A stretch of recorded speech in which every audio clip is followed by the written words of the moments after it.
tapi nggak agak beda lagi, saya malah dapat Bu Yani nih. Bu Yani orang traveling, jadi kita ngobrol bentar gitu ya. Tapi lama kenal Pak Dubes Yusra. Bu Yani silakan, saya tahu Anda mempersiapkan data-data cukup banyak gitu ya. Tapi ayo maju dulu ke yang dilempar oleh Pak Dubes sama Bung Semi tadi. What is your experience traveling to Mexico? Itu dulu, saya tahu Anda travelingnya banyak banget. Jadi apa yang berkesan segitu sehingga ini yang menjadi tips and trick ke teman-teman para eksportir yang wannabe gini lah boleh dibilang ya. Kalau Meksiko tuh begini. Bapak Ibu-ibu, satu hal, jika Anda mau trip, kita nggak jalan-jalan kalau diekspor. Kita mau jualan. Begitu Anda salah masuk, Anda bete aja di bandara, begitu landing, itu kacau lah. Karena ada puluhan juta yang dipertaruhkan dengan biaya traveling itu. So, be prepared. Jadi BPP termasuk begitu datang ya kita harusnya moodnya happy terus kan, moodnya bagus terus karena itu yang akan merefleksikan kepada customer kita. Saya rasa saya kasih dulu waktu ke Bu Yani. Nanti kita akan banyak diskusi ya Pak Dubes ya. Habis Yani kita minta dikit Pak Anton, habis itu kita diskusi. Bu Yani silakan. Silakan Bu. Pak Dubes, Bang Semi, Pak Anton, dan tentunya host yang paling star nih, Pak Nandar nih. Apa kabar semuanya? Sehat-sehat ya? Sehat untuk Yani. Oke, alhamdulillah ya. Untuk teman-teman semua eksportir ataupun calon eksportir, ya selamat datang. Salam eksportir saya ucapkan. Oke. Well, mungkin saya akan to the point aja karena kita nanti akan lebih banyak dialog two ways ya, Pak Nandar ya, seperti saya utarakan sebelumnya ya.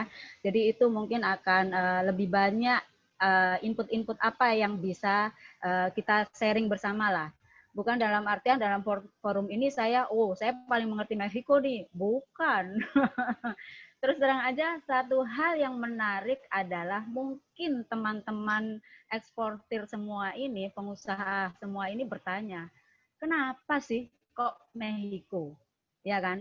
Sementara sebenarnya the sexiest market itu adalah Asia atau Amerika, Afrika, keahlian Pak Nandar di situ gitu ya. Tetapi kenapa saya memilih Latin Amerika? Nah, di situ pengalaman saya seperti ini. Saya sudah melanglang buana di Asia. Sampai dengan multinasional pun saya sudah hampir semua negara di Asia Tenggara saya sudah duduk bersama dengan VP-nya dan itu memang kuenya besar tapi pemainnya juga besar. Nah, saya sebagai seorang employee, pegawai, saya dituntut untuk memberikan kontribusi yang cukup signifikan untuk perusahaan. Lantas biasa jiwa marketing ya, Pak Nandar ya, jiwa sales kita nih bicara nih, memanggil Bang Semi jiwa sales saya, kemana nih saya jualan ya gitu. Omong punya omong, saya sudah mempunyai customer di Brasil tepatnya, dan yes Brasil is my second country sebenarnya. Jadi saya pergi ke sana itu udah saya kangen itu sama pisang, sama nenas di sana saya kangen banget itu. Dan memang di sana, waduh, sejuknya minta ampun, meskipun musim panas sudah kayak di puncak gitu ya. Nah, lantas saya punya omong, bla bla bla bla, dia bilang, oh ya nih kita punya ini loh klien di sana. Dan that is Mexico. Akhirnya saya ingat banget tuh pada waktu itu ada exhibition yang secara nggak sengaja memang disuruh ikut gitu loh, which is oke lah dengan modal nekat saya waktu itu. Waduh, ini saya belum pernah ke Meksiko terus terang aja gitu ya. Tapi saya sudah melihat bahwa ini adalah kotak Pandora gitu loh. Karena saya sudah dapat bahwa saya, waduh, bonus saya lumayan tuh waktu itu. Pak Dubes, waktu saya pegang Brasil tuh bonus saya lumayan banget itu Bang Semi. Karena salesnya emang tinggi ya gitu ya. Aduh, saya berbesar hati nih. Saya mau ke Meksiko. Dan saya waktu itu memang naik ANA, Pak Dubes gitu loh, karena saya pikir lebih cepat lah saya transit ke Narita lantas langsung ke ini ya apa namanya Benito Juarez gitu kan.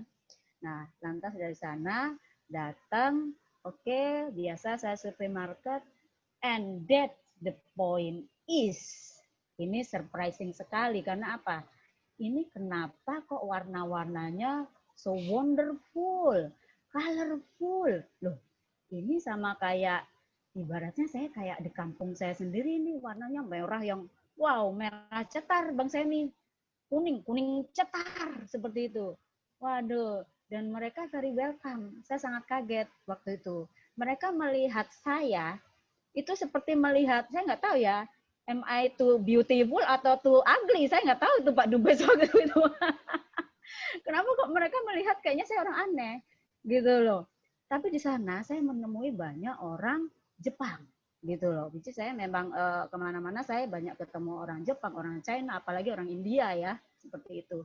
Nah jadi saya di sana itu seperti alien, orang-orang staring at me. Wow, udah tuh. Dari situ saya merasa, oh mereka belum pernah tahu nih siapa gitu. Nah waktu itu sebelum exhibition, saya mampir ke tempat Pak Dubes, permisilah, yang punya rumah kan Pak Dubes ya waktu itu. Akhirnya saya bertemu dengan Pak Dubes, ngobrol-ngobrol gitu ya, dengan seluruh tim manajemen yang saya bawa seperti itu, dan Pak Dubes memberikan masukan-masukan seperti itu gitu. Dan memang dari situ saya mendapatkan the point bahwa jangan hanya melihat Meksiko, lihatlah wilayah sekitar juga ya Pak Dubes ya waktu itu ya. Belize, Guatemala, Chile, seperti itu. Dan saya semakin yakin bahwa this is the market and I have to open this door.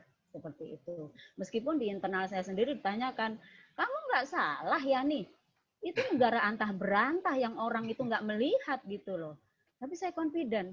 Karena apa? Ini teman-teman yang saya patut sharing untuk teman-teman ya. Jarak itu bukan masalah.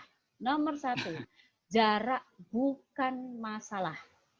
Yang kita harus benar-benar confident adalah bagaimana support yang diberikan oleh government ya, dalam hal ini saya istilahkan support government ke teman-teman pengusaha ini semua.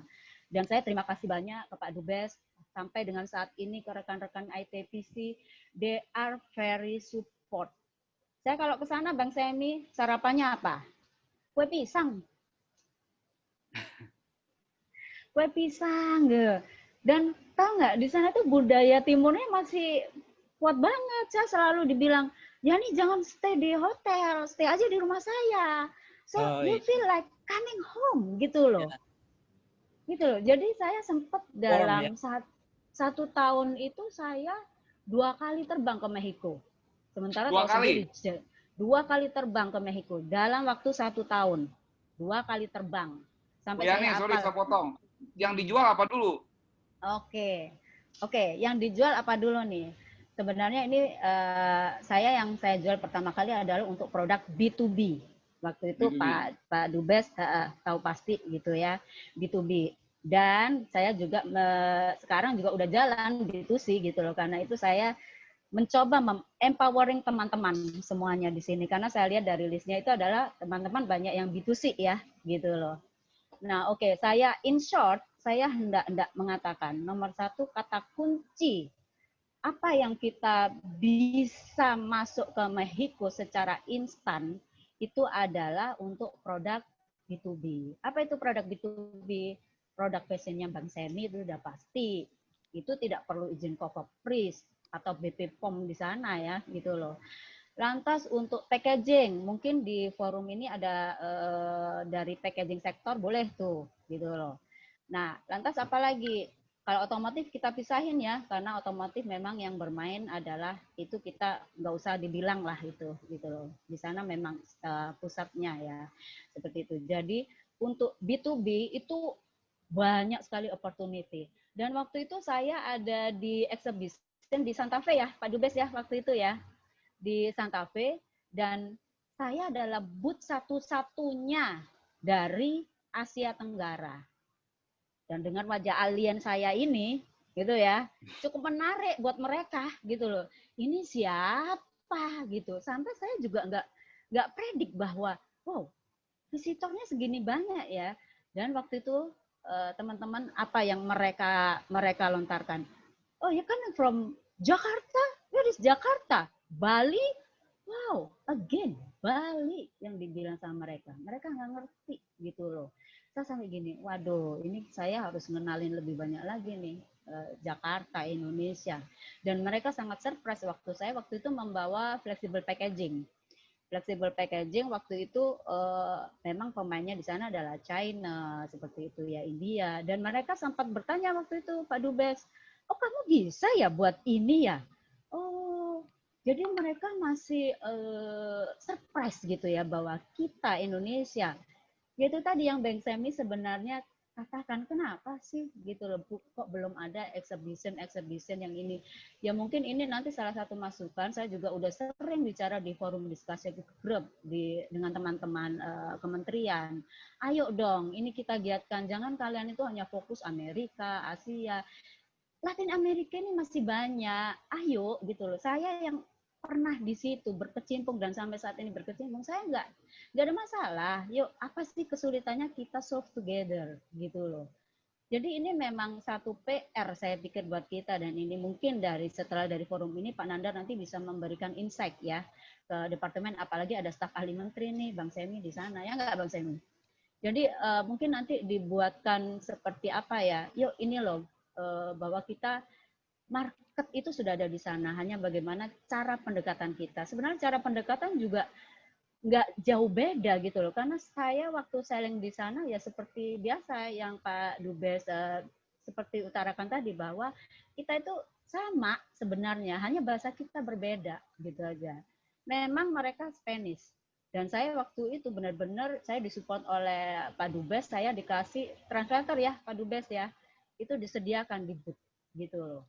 Jadi kita selain in English ada translator in Spanish.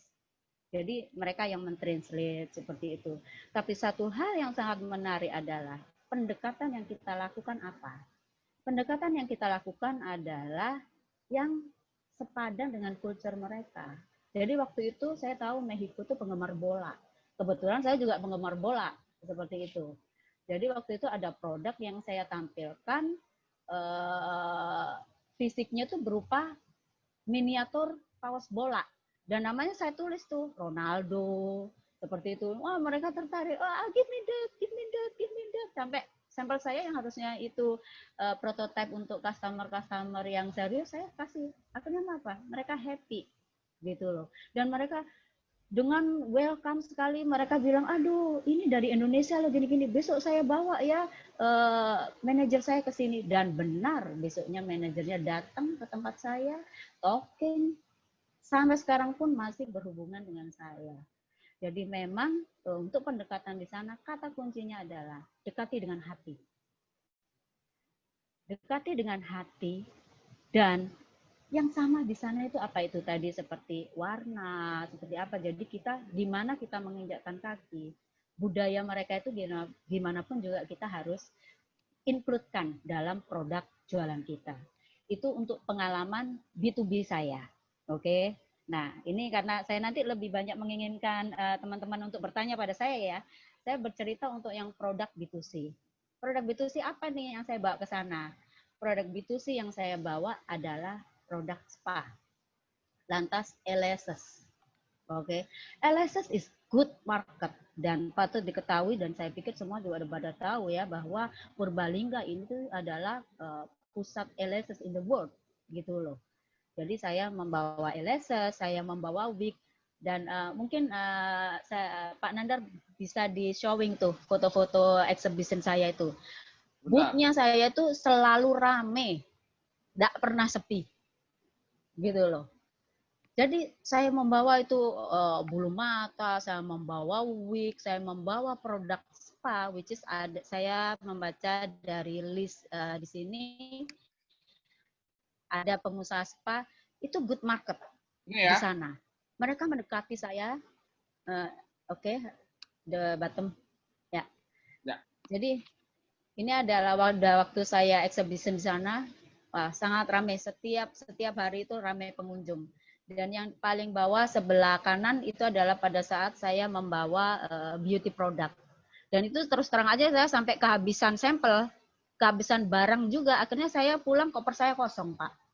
Saya mau mampir beli oleh-oleh nggak sempat gitu loh. Tapi koper saya kosong, sama sekali kosong. Karena apa? Semua produknya diminati oleh mereka. seperti itu. Dan itu kuncinya adalah saya dapat ilmunya dari Pak Dubes waktu itu. Bu Yani, coba gimana kalau nanti dikasih yang berbau-bau Meksiko lah, simbol-simbolnya atau apa.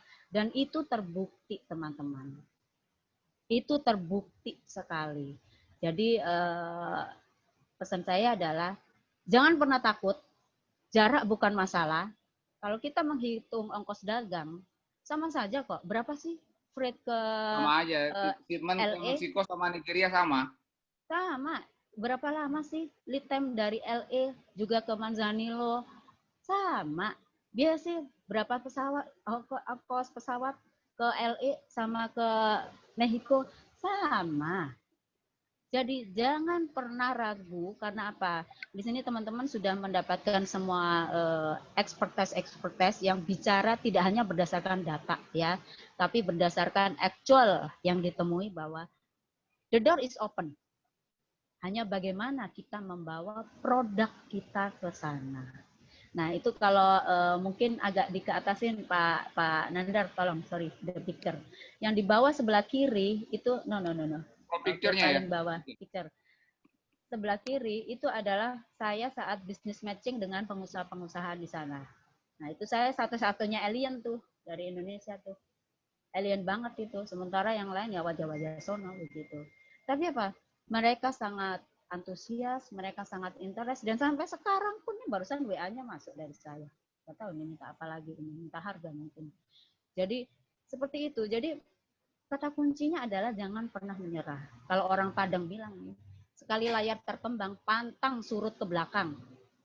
You do the invest, but it will pay. Trust to me. Saya bisa meyakinkan teman-teman seperti itu.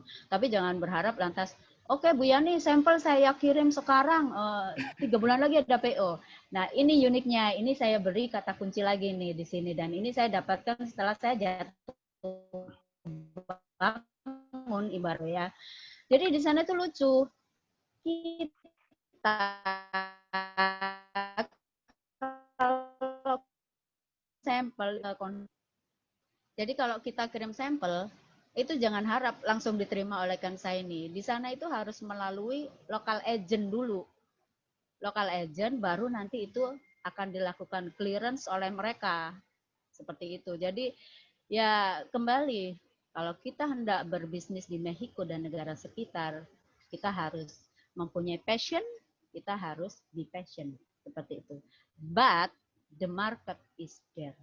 Itu yang saya bisa katakan.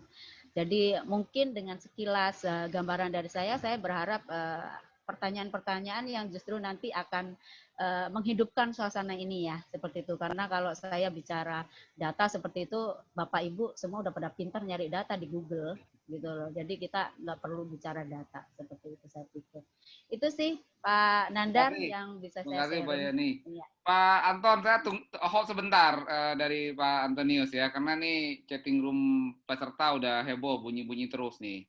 Jadi Bapak Ibu-Ibu, saya rasa dapat angle yang kita mau tampilkan di Karim. Jadi sekali lagi saya bilang data itu penting, sangat penting, but it is sebuah informasi yang rasanya a lot of people will supply you. Dalam kasus Indonesia ya, dalam kasus Indonesia gitu ya. Yang kita kurang mendapatkan itu justru data-data yang kualitatif seperti ini gitu ya. Nah, izinkan saya menyampaikan dengan bahasa yang berbeda apa yang barusan Bu Yani present. Kalau di Karim kita sebutnya itu otot expo tuh. Bagaimana ketika Anda meng-arrange expo, bukan hanya tampil di ruangan 3x3 meter itu, tapi ya tujuannya kita ruangannya dihebohkan.